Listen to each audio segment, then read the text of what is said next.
Sounds like time to crank up the space heater, but is yours safe? We stopped by Greive Hardware in Dayton today.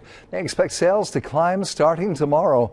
Before you plug yours in, though, remember to keep the unit away from carpets and drapes, and don't put anything on top that could easily catch fire. Also, keep them away from water, away from the bathtub, shower area, away from kids playing, pets coming up, knocking them over.